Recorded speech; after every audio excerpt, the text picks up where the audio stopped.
Good afternoon all. तो हमारी selection series session 2 हमारा आज का है और सब्जेक्ट हमारा जो है वो है सॉइल मैकेनिक्स। पार्ट 1 के अंदर भी मैंने आपको सॉइल मैकेनिक्स के जो बेसिक्स क्वेश्चन थे वो सॉल्व आपको कराए थे। आज अपन फिर से सॉइल मैकेनिक्स सब्जेक्ट के ही एमसीक्यू क्वेश्चंस को सॉल्व करने वाले हैं। ठीक है, तो उम्मीद करता हूं कि आप लोगों ने पढ़ के रखा होगा, पढ़ के आए हुए होंगे। इससे आप बेटर तरीके से क्वेश्चंस के आंसर कर पाओगे। तो स्टार्ट करते हैं। और आज के सेशन का जो हमारा फर्स्ट क्वेश्चन है वो है when plasticity index of soil is zero, soil as. मतलब सॉइल जो हमारी है उसका अगर प्लास्टिसिटी इंडेक्स क्या हो जाएगा, जीरो हो जाएगा, तो हमारी सॉइल जो है वो कौन सी सॉइल कहलाएगी? सैंड, सिल्ट, सिल्टी सैंड और क्ले। लेक्चर के अंदर मैंने आपको बताया था सारी की सारी सॉइल्स को कैटेगराइज हमने किया था कि जो प्लास्टिसिटी इंडेक्स की वैल्यू आपकी थी उस बेसिस पर हमारी जो सॉइल है, सॉइल का क्लासिफिकेशन है वो हमने क्लास के अंदर डिस्कस किया हुआ था। तो आप जल्दी से बताएं इसका आंसर क्या होने वाला है।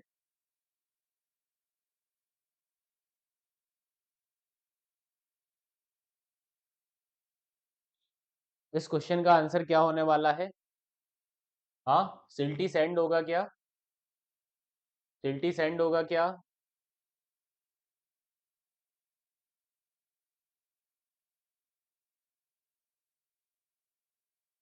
ऐसा तो कोई क्लासिफिकेशन डिस्कस नहीं किया था। किया था क्या? नहीं। चलो जल्दी से आंसर करें, क्या आंसर आएगा इसका? तो when plasticity index of soil is zero, soil is sand. ठीक है, सॉइल हमारी क्या होगी? सॉइल हमारी सैंड होगी।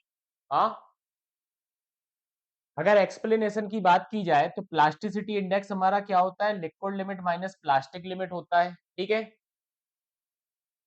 फिर क्या बताया था मैंने आपको कि this parameter can not be negative if plastic limit in some expectation in larger than the liquid limit it is consider to be zero. ठीक है, ये पैरामीटर कभी भी आपका नेगेटिव नहीं जाएगा, ये आपका जीरो हो सकता है अगर कुछ पैरामीटर में प्लास्टिक लिमिट आपकी ज्यादा हो जाती है, तो आप इसको जीरो कंसीडर यहाँ पे कर सकते हो। और जीरो कंसीडर मतलब कि यहाँ पे क्या हो जाता है, आपका नॉन प्लास्टिक सॉइल हो जाता है।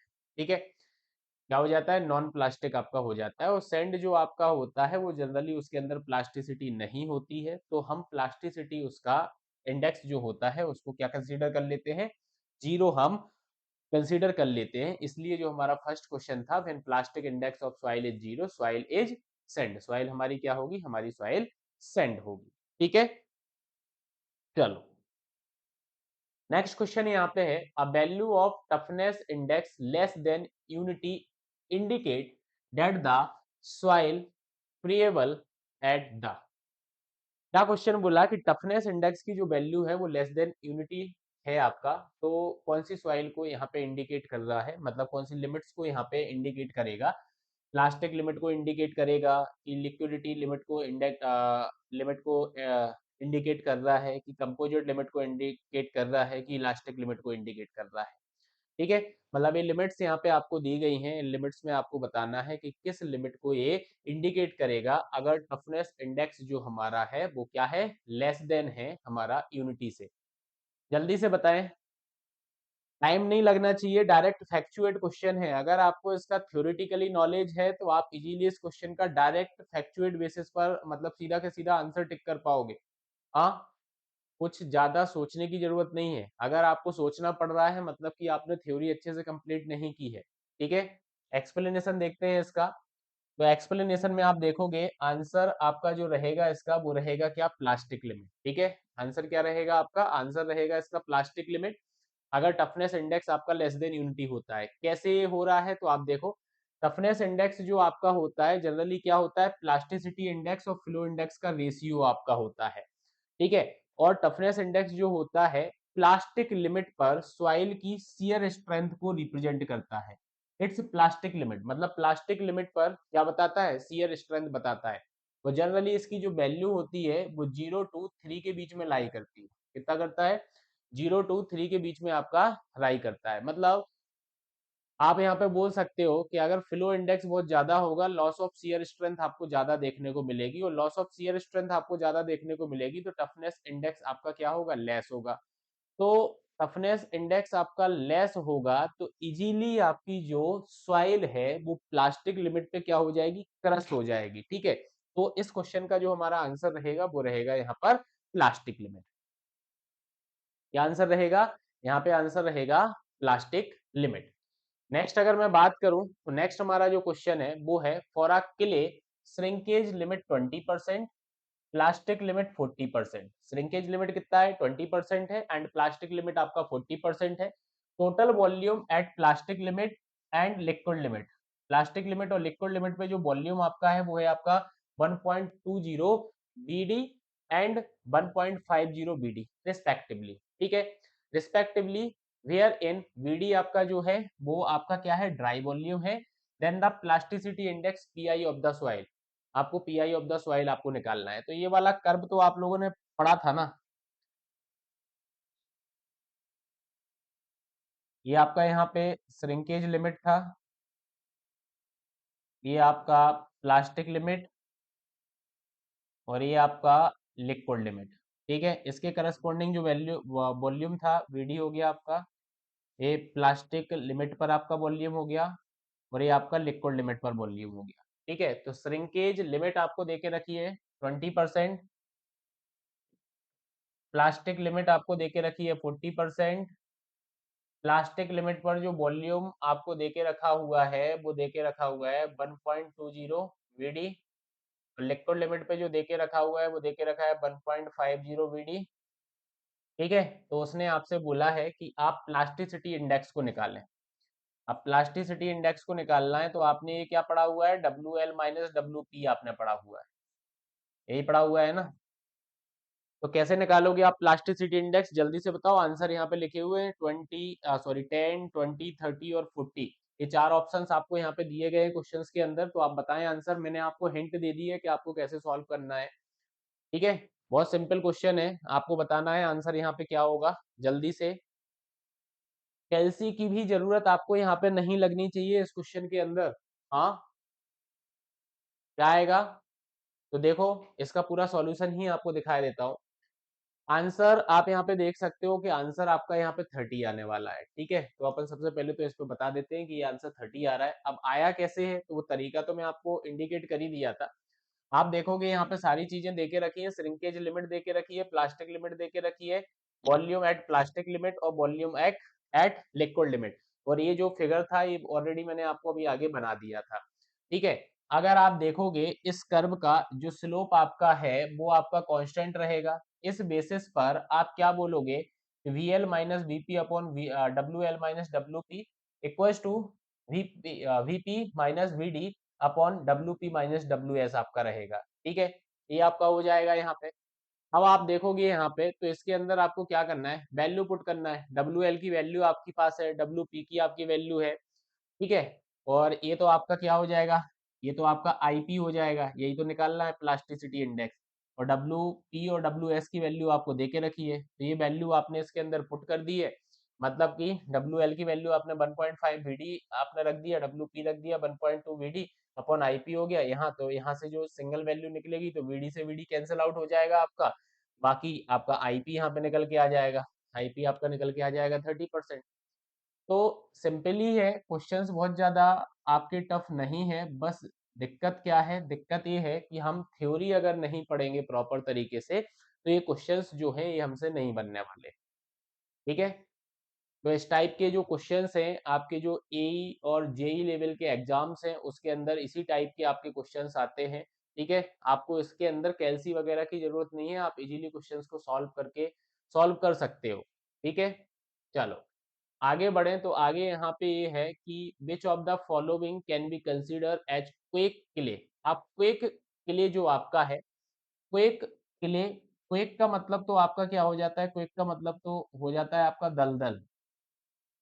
ठीक है, क्वेक का मतलब क्या हो जाता है, दलदल हो जाता है। तो वो क्वेक के लिए आप किसको बोलोगे, जिसकी सेंसिटिविटी 0 होगी, कि जिसकी सेंसिटिविटी 1 होगी, कि जिसकी सेंसिटिविटी 100 होगी, कि जिसकी सेंसिटिविटी इन्फिनिटी होगी। तो सेंसिटिविटी से रिलेटेड मैंने आपको पढ़ाया हुआ है, तो बताएं जल्दी से इसका आंसर क्या होगा। Which of the following can be consider as quick clay. देखो ये क्वेश्चन सीरीज जो आपकी है ये आपके लिए ही चल रही है, आंसर्स आपको देना है। मैं तो आपको आंसर्स बताता जाऊंगा, अगर मैं सारे क्वेश्चंस के आंसर बताता जाऊंगा तो आप ऐसे क्वेश्चंस तो बुक से भी सॉल्व कर लोगे ना, उसके पीछे भी तो आंसर्स होते हैं। ठीक है, तो आपको यहाँ पे क्या करना है, क्वेश्चंस के आंसर्स देना है। जल्दी से आप कमेंट करें कि इसका आंसर क्या होगा। हाँ, सेंसिटिविटी इक्वल्स टू 1। हाँ, आंसर यहाँ पे है सेंसिटिविटी इक्वल्स टू 100, क्योंकि देखो सिंपल सा क्वेश्चन आपका यहाँ पे दलदल आपका बन रहा है। क्या बन रहा है, दलदल बन रहा है, क्विक कंडीशन यहाँ पे बन रही है। क्विक कंडीशन के केस में आपका सेंसिटिविटी जो होगा वो कितना हो जाएगा, 100 हो जाएगा। ठीक है, मतलब बहुत ज्यादा सेंसिटिव आपकी यहाँ पे सॉइल है, तो answer is sensitivity equals to 100। ठीक है, याद रखना। नेक्स्ट क्वेश्चन की बात करते हैं, तो नेक्स्ट क्वेश्चन हमारा ये है कि as per IS the internal diameter and height of the steel dolly used in core cutter test are respectively. सबसे पहले तो आप इसका भी आंसर मुझे बता देना, ये जो कोर कटर टेस्ट आपका है ये आप किस लिए लगाते हो, कौन सी प्रॉपर्टी को फाइंड आउट आप करते हो। ठीक है, दूसरा इसने बोला कि इसके अंदर जो स्टील डॉली आपका यूज होता है उसका इंटरनल डायामीटर और हाइट क्या होता है। तो अगर आपने लेक्चर के अंदर देखा होगा तो मैंने आपको डायग्राम बनाया था, उस डायग्राम के अंदर मैंने सारी चीजें आपको मेंशन करवाई हुई थी। ठीक है, आंसर यहाँ पे देखोगे तो आपके ऑप्शंस हैं 10 centimetre, 2.73 centimetre, 10 centimetre and 3 centimetre, 10 centimetre and 2.5 centimetre और 11.7 सेंटीमीटर एंड 1.5 सेंटीमीटर। तो आप बताएं इसमें से चारों ऑप्शन में से कौन सा ऑप्शन सही है। ठीक है, चारों में से कौन सा ऑप्शन सही है आपका।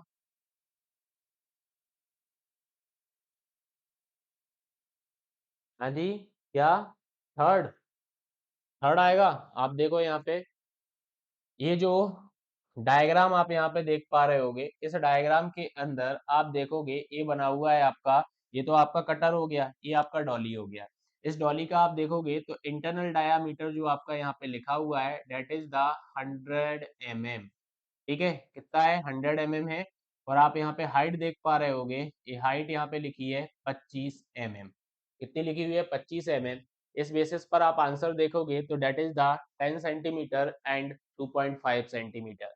ठीक है, तो इस टाइप के जो डायमेंशन से रिलेटेड क्वेश्चंस होते हैं ये जूनियर इंजीनियर लेवल जो आपकी एग्जाम्स होती हैं उसके अंदर आपको डायरेक्टली ऐसे क्वेश्चंस फैक्चुएट बेसिस पर मिल जाते हैं।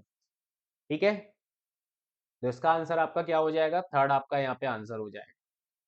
नेक्स्ट अगर मैं बात करूं तो नेक्स्ट हमारा जो क्वेश्चन यहाँ पे है वो है अ soil sample with specific gravity of solid. Solid की जो स्पेसिफिक ग्रेविटी है वो आपको यहाँ पे 3 दे के रखी हुई है जब मास स्पेसिफिक ग्रेविटी 2। मास स्पेसिफिक ग्रेविटी कितना दे के रखा हुआ है, 2 दे के रखा हुआ है। Assuming the soil to be perfectly dry, आप यहाँ पे सॉइल को परफेक्टली ड्राई एज्यूम करो और आपको बताना है यहाँ पे बॉयड रेशियो कि बॉयड रेशियो यहाँ पर क्या होगा।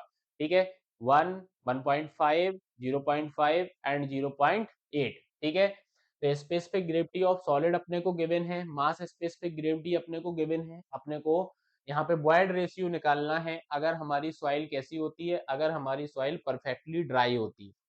तो परफेक्टली ड्राई सॉइल के लिए क्या होगा, बॉयड रेशियो। हाँ, अगर स्पेसिफिक ग्रेविटी हमें देके रखी हुई है और मास स्पेसिफिक ग्रेविटी हमें देके रखी हुई है, कमेंट करें आंसर को।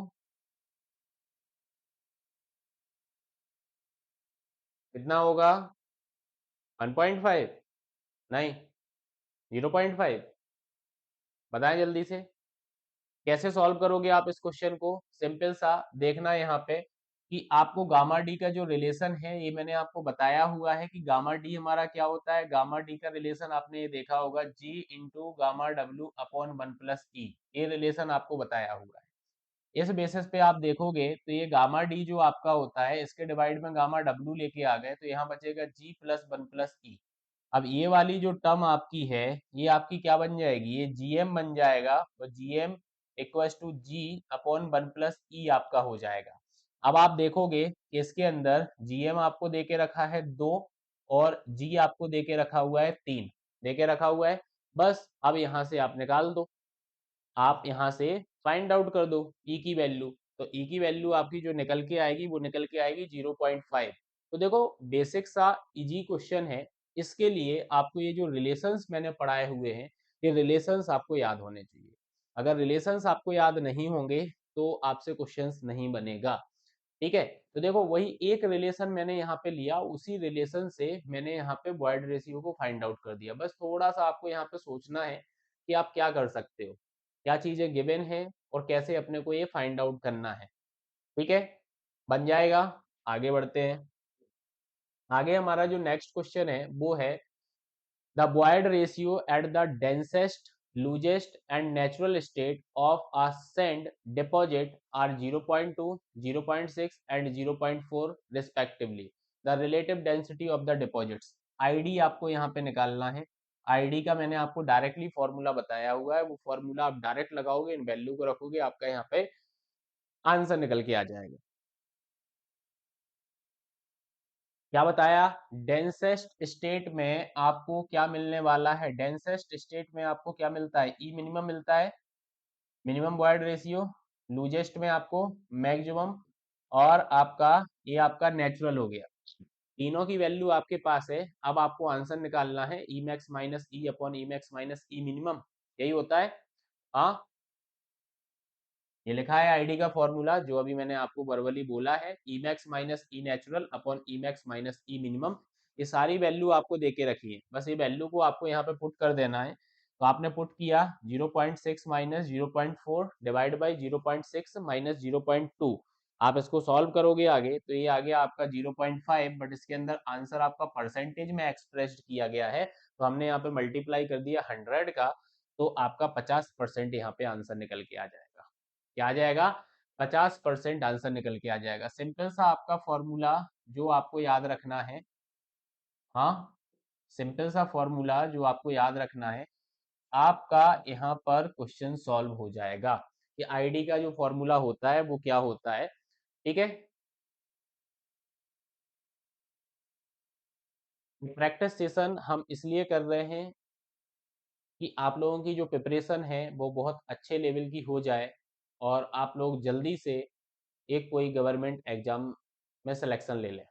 ठीक है, चलो आगे बढ़ते हैं। तो आगे हमारा क्वेश्चन है which of the following is one of the method of specific gravity determination of solid particles.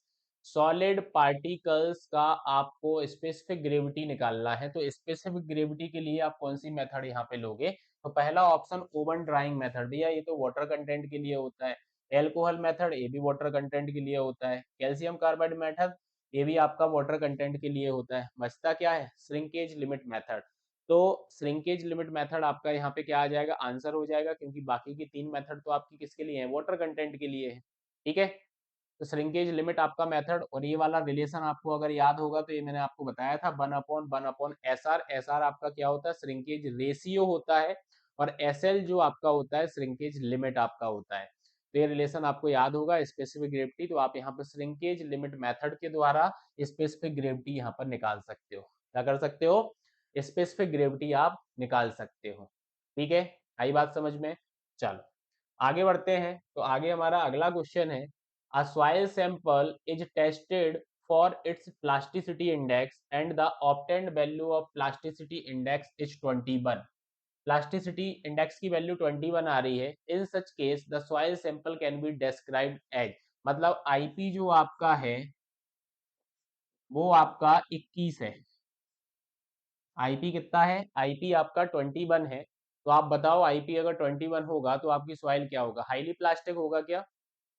Medium plastic, low plastic, non plastic? तो नॉन प्लास्टिक में तो आईपी, मतलब जैसे जैसे आईपी की वैल्यू आपकी मेरे हिसाब से डिक्रीज होगी तो आपकी नॉन प्लास्टिक होती जाएगी। आईपी आपका इंक्रीज होता जाएगा तो आपकी सॉइल कैसी होती जाएगी? प्लास्टिक होती जाएगी। तो देखो हाईली प्लास्टिक आपका यहाँ पे आंसर है। यही बोला था मैंने आपको, हाईली प्लास्टिक। तो आईपी अगर डिक्रीज हो रहा है तो आपकी जो सॉइल है वो नॉन प्लास्टिक की ओर जाती जाएगी, या फिर ऐसा बोल दूं कि प्लास्टिसिटी जो है आपकी कम होती जाएगी। प्लास्टिसिटी भी आपकी कम होती जाएगी। ठीक है, तो आप यहाँ पे देख सकते हो, ये आपको टेबल मैंने बनवाई भी थी कि प्लास्टिसिटी 0 है, नॉन प्लास्टिक आपकी सॉइल होगी, मतलब कि सॉइल का टाइप आपका सैंड होगा। और आज के सेशन का पहला क्वेश्चन भी आपका यही था। तो ये टेबल अगर आपको याद है तो आप इजीली क्वेश्चंस कर सकते हो। ठीक है, इस टेबल के बेसिस पे कैसे क्वेश्चंस फॉर्म होते हैं ये भी मैं आपको ये बताना चाह रहा हूँ कि इस टाइप से जो क्वेश्चंस हैं आपके इन टेबल्स की बेसिस पे, इन वैल्यू के बेसिस पे आपसे पूछे जाते हैं। नेक्स्ट क्वेश्चन पे plasticity index of soil is equals to, simple सा क्वेश्चन है कि प्लास्टिसिटी इंडेक्स आपका क्या होता है, मतलब आईपी जो है आपका क्या होता है, तो ये आप पढ़ चुके हो, W L minus W P आपका होता है। ठीक है, तो यहाँ पे liquid limit minus plastic limit, पहला आपका यहाँ पे आंसर आ जाएगा। सिंपली क्वेश्चन था। ठीक है, अगला क्वेश्चन आप यहाँ पे देखोगे तो लिखा हुआ है कि the determination of plasticity index and the percentage by weight of clay finer than 2 micron. ठीक है, percent of weight finer than 2 micron अपने को प्रेजेंट है। The soil were done of 2 soil sample, हमारे पास 2 सॉइल सैंपल हैं, एक तो ए है और बी है। The ratio of plasticity index to the percent of clay particle for the same sample, तो A and B are given in the table. ठीक है, ये लिखा हुआ है, ये जो है सॉइल सैंपल ए है, ratio of plasticity index to percentage of clay particle less than आपका 0.75 आ रहा है। ठीक है, सैंपल बी का ग्रेटर देन 1.25 आ रहा है। तो इसमें ये बताना है कि अब देखो ये जो रेशियो होता है आपका plasticity index to the percent of finer of the clay, ये क्या होता है, एक्टिविटी होता है। तो इसकी जो वैल्यू निकल के आएगी उस बेसिस पे आप क्या बताओगे कि हमारी जो सॉइल है वो एक्टिव है या नॉन एक्टिव है, कैसा है। तो आपको ये बताना है कि सैंपल ए और सैंपल बी जो आपका है इसको क्लासिफाई करना है, कौन सा एक्टिव है और कौन सा नॉन एक्टिव है या इनएक्टिव है।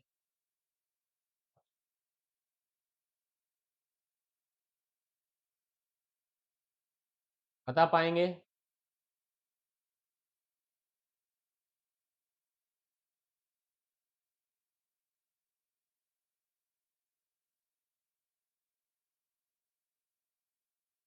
तो सबसे पहले तो मैं आपको ये टेबल दिखाई देता हूँ यहाँ पे। ये टेबल आप लोगों को क्लास के अंदर भी मैंने पढ़ाया हुआ है। अगर लेस देन 0.75 आता है तो आपकी सॉइल क्या आती है, इनएक्टिव आती है। तो आप सैंपल ये देखोगे तो लेस देन 0.75 है, तो आप देखोगे कि वो कौन सा ऑप्शन है जिसमें इनएक्टिव लिखा हुआ है, तो ये आपका है फोर्थ नंबर वाला जिसके अंदर लिखा हुआ है कि सॉइल ए जो आपका है इनएक्टिव है। बाकी किसी में भी नहीं लिखा हुआ है, मेरे हिसाब से तो फोर्थ हो जाएगा। क्यों, ग्रेटर देन 1.25 यहाँ पे देखो, ग्रेटर देन 1.25, 1.25 पे एक्टिव आ जाएगी। हाँ, एक्टिव आ जाएगी, ग्रेटर देन है ना, ग्रेटर देन बोला उसने, ग्रेटर देन 1.25। तो आप इसको किस कैटेगरी में रखोगे, आप इसको एक्टिव कैटेगरी में रखोगे। तो ऑप्शन जो आपका रहेगा यहाँ पे फोर्थ नंबर का जो ऑप्शन है वो आपका सही हो जाएगा। देखो, अब इसके लिए आपको एक्टिविटी की टेबल अगर याद होगी, इसकी ये जो वैल्यूज है, जो रेंज है, अगर ये याद होगा आपको तो ही आप इस क्वेश्चन का क्या कर पाओगे, आंसर दे पाओगे, अदरवाइज आप आंसर नहीं दे पाओगे। ठीक है, तो ऐसे ही क्वेश्चन आपको मिलने वाले हैं। ठीक है, और इन्हीं क्वेश्चंस की अपने को रेगुलर बेसिस पे प्रैक्टिस करना है। चलो नेक्स्ट आप देखोगे, amongst the clay minerals the one having the maximum swelling tendency, सबसे ज्यादा स्वेलिंग टेंडेंसी किस मिनरल की होती है। तो सॉइलिंग एंड श्रिंकेज के मामले में मैक्सिमम में तो आपका क्या होता है, मॉन्ट मोरिलो नाइट आपका होता है। तो सीधा सीधा दिख रहा है आपको, मॉन्ट मोरिलो नाइट जो आपका रहेगा, आपका इसका स्वेलिंग प्रॉपर्टी जो होगा, टेंडेंसी होगा वो ज्यादा होगा। अच्छा, मॉन्ट मेरोलो नाइट के बाद आपका एलाइट का टेंडेंसी ज्यादा होगा, सबसे कम आपको देखने को मिलेगा कैलोनाइट का। ठीक है, ऑप्शन आपका मॉन्ट मोरिलो नाइट, यही मैंने आपको बताया कि सबसे ज्यादा आपको इसकी स्वेलिंग जो प्रॉपर्टी है वो आपको देखने को मिलेगी। ठीक है, आगे बढ़ते हैं। तो आगे हमारा यहाँ पे क्या है, high sensitivity in clay is due to a well developed which is disturbed when the soil is remoulded. हाँ, डिस्टर्ब कौन सा होता है, हनी कॉम्ब स्ट्रक्चर हो गया, क्ले मैट्रिक्स स्ट्रक्चर हो गया, सिंगल ग्रेन स्ट्रक्चर हो गया, फ्लोकुलेंट स्ट्रक्चर हो गया। तो आपको याद होगा मैंने बताया था एज टू एज, और एक क्या बताया था, एज टू फेस। ये जो आपका स्ट्रक्चर बनता है एज टू एज और edge to face, edge to face, ये बनता है आपका फ्लॉकुलेटेड। लेकिन जब हम फ्लॉकुलेटेड स्ट्रक्चर को क्या कर देते हैं, रिमोल्डिंग कर देते हैं। अगर हम इसको रिमोल्ड कर दें तो आपका जो कनेक्शन बनता है वो सरफेस टू सरफेस कनेक्शन बनता है। क्या बनता है? सरफेस टू सरफेस आपका कनेक्शन बनता है। तो आप तो बता दो आंसर क्या होगा। हाँ, फ्लॉक्युलेटेड, भाई वही तो बोल रहा है कि रिमोल्डिंग करने पर कौन डिस्टर्ब हो जाता है, कौन सा स्ट्रक्चर डिस्टर्ब हो जाता है? फ्लॉक्युलेंट। ठीक है, फ्लॉक्युलेंट स्ट्रक्चर जो है वो आपका क्या हो जाता है, वो आपका डिस्टर्ब हो जाता है और क्या बन जाता है, डिस्पर्स्ड बन जाता है। ये कौन सा बनता है, सरफेस टू सरफेस डिस्पर्स्ड आपका बनता है। ठीक है, ये प्रॉपर्टी लिखी हुई है यहाँ पे फ्लक्कुलेंट स्ट्रक्चर की, पीडीएफ आपको अवेलेबल हो जाएगी, तो इस पीडीएफ को आप देख सकते हो। ठीक है, चलो नेक्स्ट अगर मैं बात करूं तो नेक्स्ट क्वेश्चन अपना है यहाँ पे, which kind of structure is formed, which kind of structure is formed if the net electric force between adjacent soil particle at the time of deposition are repulsive। Repulsive force अगर लग रहा है तो कौन सा स्ट्रक्चर बनेगा, circular, rectangular, ये तो होता ही नहीं है। ठीक है, अब हमारे पास दो ही ऑप्शन है, फ्लॉक्युलेंट और डिस्पर्स्ड। बताओ जल्दी से, रिपल्सिव फोर्स की वजह से कौन सा स्ट्रक्चर यहाँ पे फॉर्म होगा, फ्लॉक्युलेंट होगा या डिस्पर्स्ड होगा? Which kind of structure is formed if the net electric force between adjacent soil particle at the time of deposition are repulsive? हाँ, क्या होगा, फ्लॉक्युलेंट, डिस्पर्स्ड? हाँ, एक तो अट्रैक्शन वाला फोर्स हो गया, एक रिपल्सिव फोर्स हो गया। यहाँ पे जो आंसर रहेगा वो आपका रहेगा डिस्पर्स्ड, डिस्पर्स्ड स्ट्रक्चर। ठीक है, फेस टू फेस आपका कॉम्बिनेशन यहाँ पे होता है जब, तो रिपल्सिव फोर्स जो होता है बहुत इंपॉर्टेंट रोल यहाँ पे प्ले करता है। क्या करता है, बहुत इंपॉर्टेंट फोर्स यहाँ पर प्ले करता है। कौन करता है, रिपल्सिव फोर्स। ठीक है, चलो आगे, the clay mineral whose structural unit are held together by potassium bond। भाई पोटेशियम बॉन्ड के द्वारा किसका जो स्ट्रक्चरल यूनिट है वो आपका होल्ड होता है? हाँ, इसका तो आपका किसके द्वारा होता है, हाइड्रोजन बॉन्ड के द्वारा होता है। एलाइट यहाँ पे आंसर होगा क्या? हाँ, ऑप्शन नंबर 2 एलाइट। ठीक है, एलाइट आपका क्या होता है, एलाइट के अंदर आपका पोटेशियम बॉन्ड होता है, इसके अंदर आपका हाइड्रोजन बॉन्ड होता है और आपका मॉन्ट मोरोलोनाइट होता है जो, जिसकी highly shrinkage and swelling property होती है, उसके अंदर वाटर बॉन्ड होता है। कौन सा बॉन्ड होता है, वाटर बॉन्ड आपका होता है। ठीक है, तो आपका आंसर यहाँ पे क्या हो जाएगा, आंसर यहाँ पे एलाइट हो जाएगा। सिंपल सा क्वेश्चन है। ठीक है, क्या आंसर हो जाएगा, एलाइट हमारा यहाँ पर आंसर हो जाएगा। क्या हो जाएगा, एलाइट हमारा यहाँ पर आंसर हो जाएगा। नेक्स्ट अपन देखते हैं, नेक्स्ट क्वेश्चन अपना है, clay mineral in soil are produce due to type of weathering. तो क्ले मिनरल्स जो आपका है वो किस टाइप की बेदरिंग से यहाँ पर प्रोड्यूस होता है? तो देखो मिनरल्स की अगर मैं बात करूं तो मिनरल्स में मैंने आपको बताया था कि भैया केमिकल बेदरिंग में ही ये आने वाले। कौन सी बेदरिंग में, केमिकल। तो क्ले मिनरल्स की बात कर रहे हैं तो इसका आंसर यहाँ पे केमिकल बेदरिंग आपका होगा। क्या आंसर होगा, केमिकल बेदरिंग। सिंथेटिक तो कोई बेदरिंग होती नहीं है, एक तो फिजिकल होती है। ठीक है, बायोलॉजिकल भी नहीं पढ़ा, फिजिकल और केमिकल पढ़ा है, फिजिकल तो यहाँ पे होगा नहीं। ठीक है, तो आंसर आपका क्या हो जाएगा, केमिकल आपका हो जाएगा। ठीक है, तो आंसर क्या रहेगा इसका, केमिकल। ठीक है, चलो नेक्स्ट क्वेश्चन आपका है, if the plasticity index of you line lies close and above A line of the plasticity chart the clay mineral is. मतलब जो प्लास्टिसिटी इंडेक्स है वो यू लाइन पर आपका, यू लाइन के क्लोजली लाई कर रहा है और एबव ए लाइन आपको देखने को मिल रहा है। एबव ए लाइन आपका जो होता है वो तो क्ले होता है, क्ले के अंदर आपका क्या पाया जाता है, मोंट मोरोलोनाइट पाया जाता है। तो क्या इस क्वेश्चन का आंसर मोंट मोरोलोनाइट हो सकता है? ये तो मैंने अजम्पशन लगाया है, सॉर्ट आउट किया है। आप बताना जरा, आपका आंसर पहले मैं सुन लूं कि आप लोग क्या बोलने वाले हो यहाँ पे आंसर इस क्वेश्चन का। अब मेरा सुन के मत बोल देना कि मोंट मोरोलोनाइट होता है। आप लोगों ने जो पढ़ा है उस बेसिस पर आप इस क्वेश्चन का आंसर बताएं कि इस क्वेश्चन का आंसर क्या होना चाहिए। सिंपली क्वेश्चन है। हाँ, सिंपल क्वेश्चन है, आपको बताना है। बताओ जल्दी से, क्या रहने वाला है आंसर?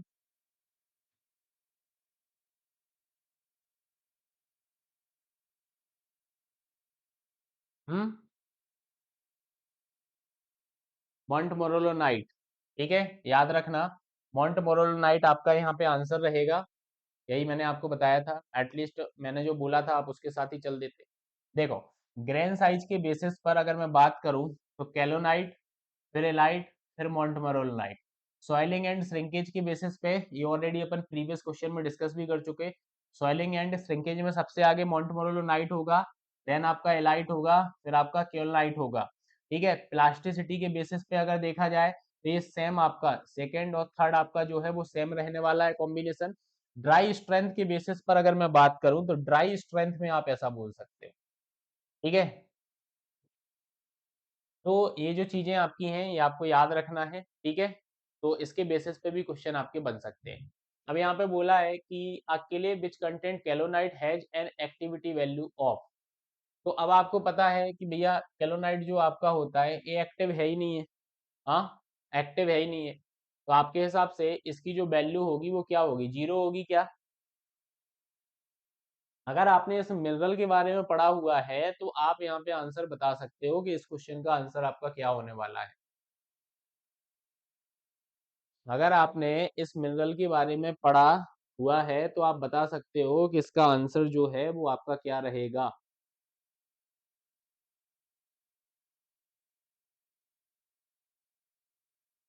क्या होगा? 0.4। देखो, मॉन्ट मोरोलाइट जो होता है इसकी एक्टिविटी आपकी 4 to 7 के बीच में होती है।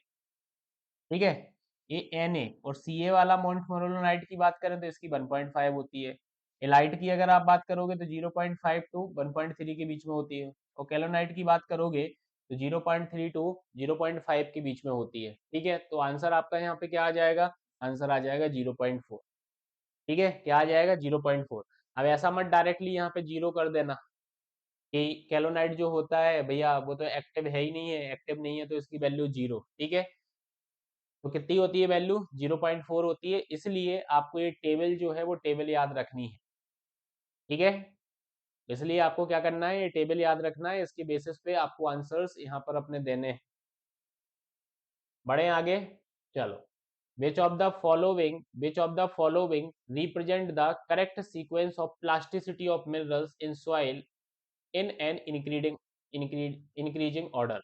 भैया ये तो आप बता सकते हो इंक्रीजिंग ऑर्डर में प्लास्टिसिटी किसकी बढ़ रही है इंक्रीजिंग ऑर्डर में? हाँ,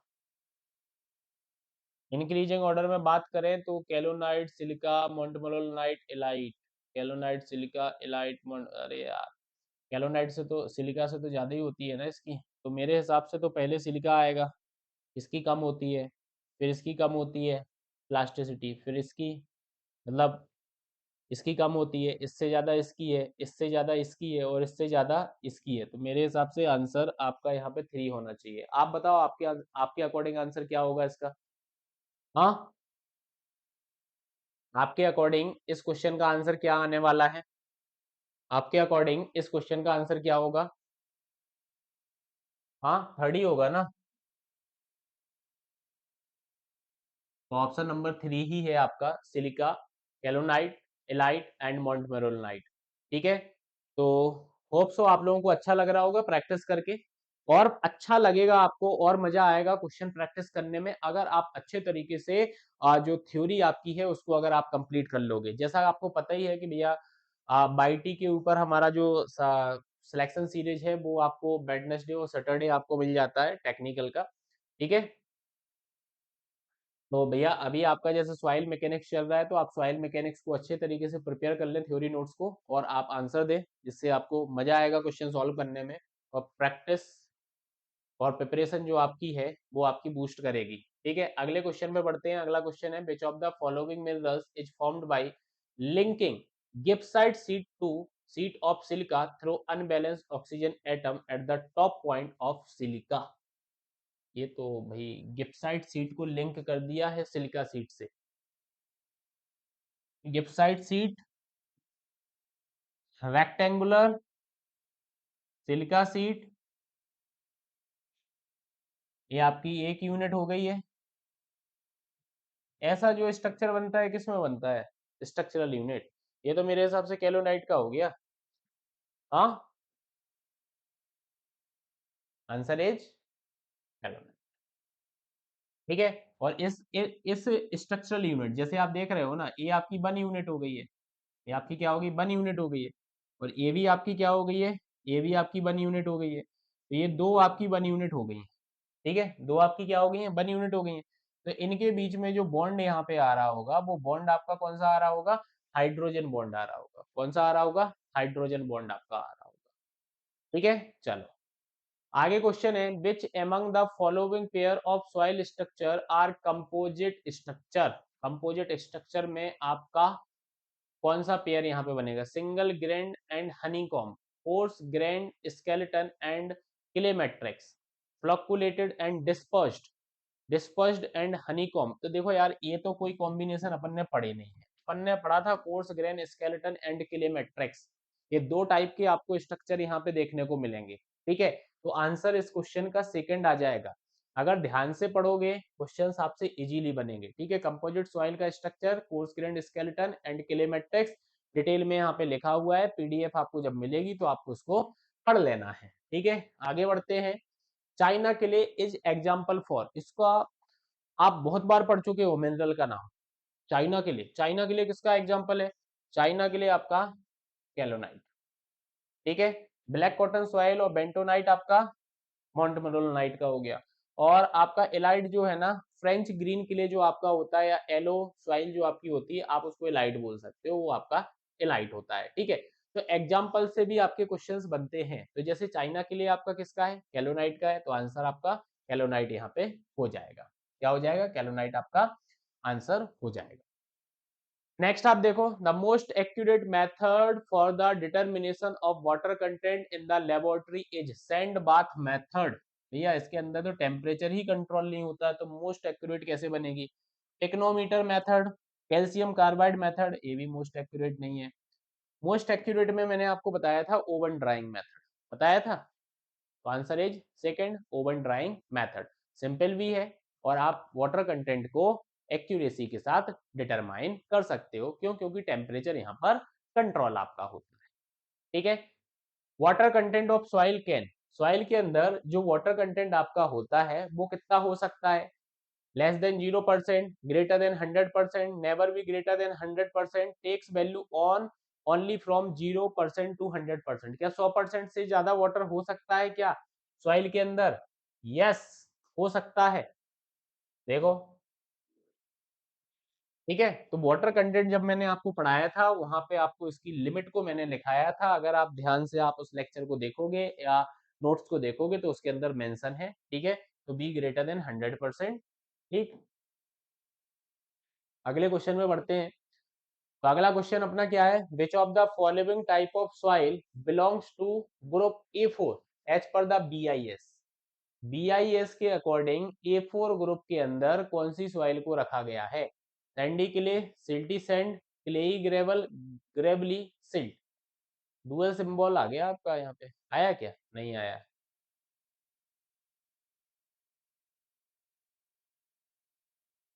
सिल्टी सैंड, वेल ग्रेडेड, ऐसा कुछ मेंशन नहीं है। सिल्टी सैंड आपका आया है।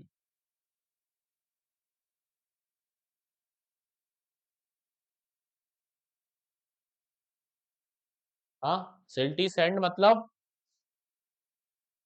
SM, SC, GC, GM. जल्दी बताओ आंसर। ये आपका जो क्लासिफिकेशन ऑफ सॉइल है उस पर बेस्ड आपका क्वेश्चन है। बीआईएस के अकॉर्डिंग ए4 ग्रुप के अंदर कौन सी सॉइल को रखा गया है? देखो यहाँ पे, BIS, bureau of Indian standard soil classification system, soil are categorized based on their particle size distribution and plasticity characteristic. Group A4 आपका जो यहाँ पे इंक्लूड होता है silty soil with low plasticity. तो option 1 silty sand aligning with this description as it content significant silt content with sand. Other option such as sandy clay, clayey gravel and gravelly silt do not match the low plasticity.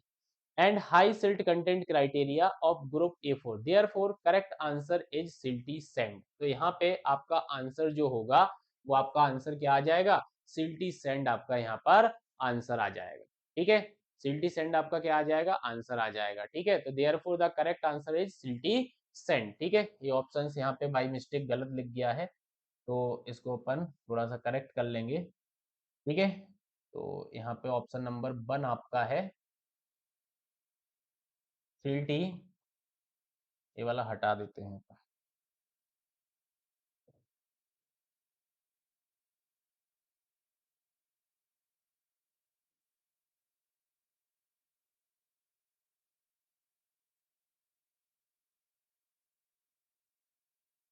Silty sand. ठीक है, SM आपका यहाँ पे क्या रहेगा, answer यहाँ पर रहेगा। ठीक है, आगे अपना है sieve analysis on a dry soil sample of mass 1000 gram. Dry soil sample का जो मास है 1000 ग्राम है, और 980 gram and 270 gram of soil जो आपका है वो पास हो जाता है 4.75 mm और 0.075 mm सीप से। देन लिक्विड लिमिट जो आपको है 40% है, प्लास्टिक लिमिट जो है 18% है। तो soil classification system as per IS system आप बता सकते हो क्या, तो इसके लिए तो आपको क्वेश्चन सॉल्व करना पड़ेगा। तो आप यहाँ पे देखोगे कि भैया टोटल मास हमारा 1000 ग्राम है। ठीक है, 980 ग्राम जो है वो 475 माइक्रोन या 4.75 mm से पास हो रहा है, 75 माइक्रोन से आपका 270 ग्राम पास हो रहा है। उसके बाद ये दिया गया है परसेंट पासिंग आप निकाल लो, परसेंट पासिंग आप निकालोगे तो 58% और 27% आपका यहाँ पे निकल के आ जाएगा। इस बेसिस पे आप देखोगे कि 27% सॉइल आपकी पास हो रही है इससे, तो सॉइल के अंदर सिग्निफिकेंट फाइंस आपको देखने को मिल रहे हैं। क्या मिल रहे हैं, सिग्निफिकेंट फाइंस आपको देखने को मिल रहे हैं। तो इस बेसिस पे प्लास्टिसिटी इंडेक्स जो आपका होगा वो कितना आ जाएगा, 22% आ जाएगा। 27% सॉइल आपकी 75 माइक्रोन सीप से पास हो रहा है, तो प्लास्टिसिटी इंडेक्स 22% है। तो ये सिग्निफिकेंट प्लास्टिसिटी को शो कर रहा है, और प्लास्टिसिटी को शो कर रहा है इस बेसिस पर आप यहाँ पर क्या बोलोगे, आप यहाँ पे बोलोगे कि आपकी जो सॉइल है वो कैसी है, सॉइल आपकी क्लेई सैंड है। अब क्लेई सैंड आपका क्या होता है, ये होता है एससी। क्लेई सैंड क्या होता है आपका, एससी आपका होता है। ठीक है, तो ये न्यूमेरिकल है, ये मैंने करवाया भी है आपको जब थ्योरी पढ़ा रहा था, तो उसके अंदर मैंने आपको इस टाइप का एक न्यूमेरिकल करवाया भी है। ठीक है, अगले क्वेश्चन की बात करते हैं। अगला क्वेश्चन है lacustrine soil are soils. Lacustrine soil मैंने आपको क्या बताया था भैया, बेड ऑफ लेक पर जो आपको डिपोजिशन मिलेगा वो आपका क्या होगा, लेकस्ट्राइन सॉइल हो, यही बताया है, डिपॉजिटेड इन लेक बेड्स। हाँ, सीबेड तो नहीं होता है, ग्लेशियर भी नहीं होता है, रिवर के द्वारा ट्रांसपोर्टेड है ही नहीं है। ठीक है, तो लेकस्ट्राइन सॉइल आपका क्या है, डिपॉजिटेड इन लैक बेड्स, ये आपका यहाँ पे क्या होगा, आंसर हो जाए। ठीक है, आगे बात करते हैं। तो आगे अपना क्वेश्चन है यहाँ पे, according to Indian standard classification system the soil can be classified into, कितने ग्रुप में बांटा है, 7 group, 3 group, 18 group, 15 group. Indian standard classification system के द्वारा सॉइल को कितने ग्रुप में बांटा है। देखो सारी चीजें पढ़ाई हुई हैं, आप जल्दी से आंसर करें, सारी चीजें पढ़ाई हुई हैं।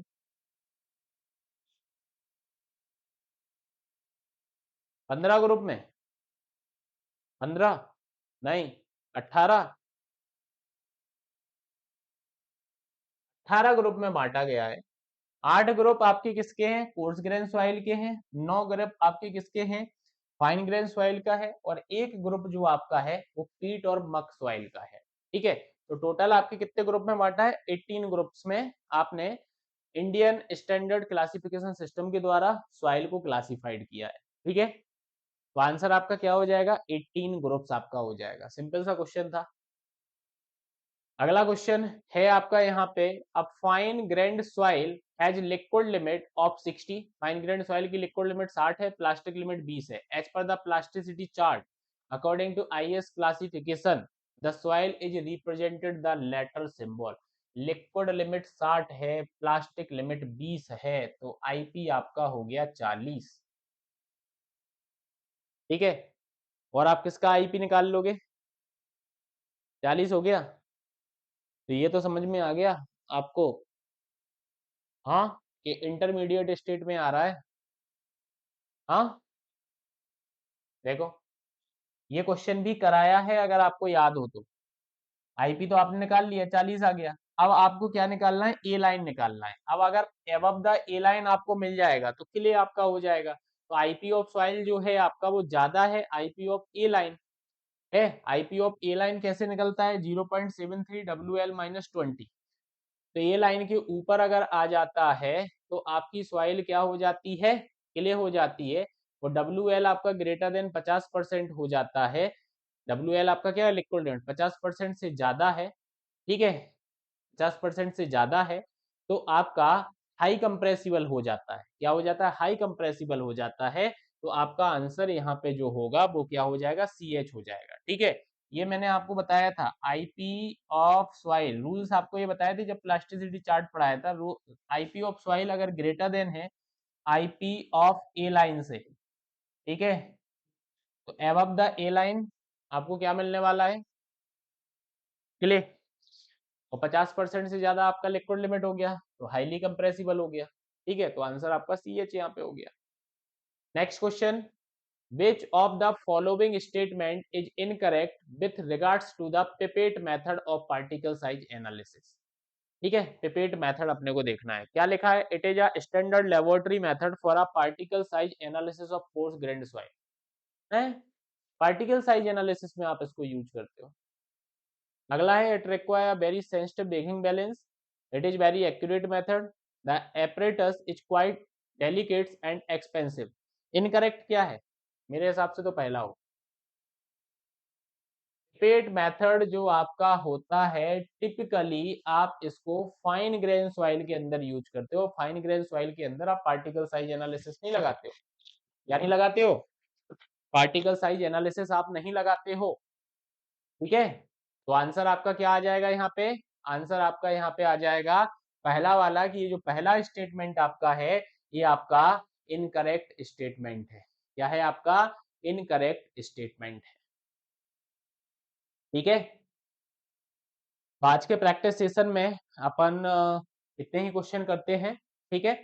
नेक्स्ट प्रैक्टिस सेशन में इसके आगे के अपन क्वेश्चंस को सॉल्व करेंगे। और अभी आपका जो सॉइल मैकेनिक्स सब्जेक्ट है उसको अपन कंटिन्यू रखने वाले हैं, ठीक है। तो आप सॉइल मैकेनिक्स सब्जेक्ट को आप पढ़ते जाएं। जैसे कि अभी जो हमारा क्वेश्चंस आज हमने किए हैं वो हमारा टॉपिक्स यहाँ पर था, प्लास्टिसिटी हो गया, क्ले मिनरल्स हो गया, सॉइल स्ट्रक्चर्स हो गए, और जो हमारा ओरिजिन ऑफ सॉइल हो गया, फिश डायग्राम्स हो गया, इंडेक्स प्रॉपर्टी हो गया, वहां से हमने क्वेश्चंस किए।